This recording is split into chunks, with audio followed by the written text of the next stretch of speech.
ढेंकानाल जिला कामाख्यानगर थाना साईबिहार लेन में मास्टर भेराइटी स्टोर मालिक सरोज भूषण महांती ग्यारेज में विलंबित राति बोमा माड़ कले दुर्बृत्त ग्यारेज पिकअप भ्यान सहित फर्च्यूनर कार काच को बाड़े भांगिदेवा सह पिकअप भ्यान में प्राय 80,000 टंकार गुटखा जालीपड़ी पाउंस हो जाता जमापड़ी।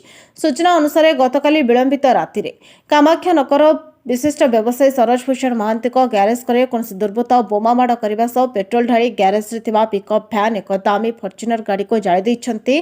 पिकअप भ्यानटी संपूर्ण भाव जली जाइथिला बेले दामी फर्च्यूनर गाड़ीर काच को बोमा माड़ करा जाइछि। ए संपर्क में खबर पाई सरोज कामाख्यानगर अग्निशम बाहिनी और पुलिस को खबर देइथिले। अग्निशम बाहिनी पहुंची निया को आयत्त करथिबा बेले पुलिस घटनार अधिक तदंत जारी रखिछि। तेबे बोमा माड़र कारण अस्पष्ट रहिछि।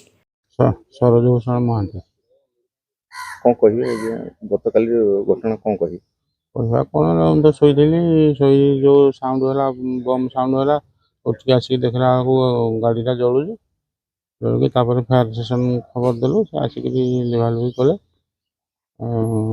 पुलिस आसिक भी देखिकी जाइछन्ति।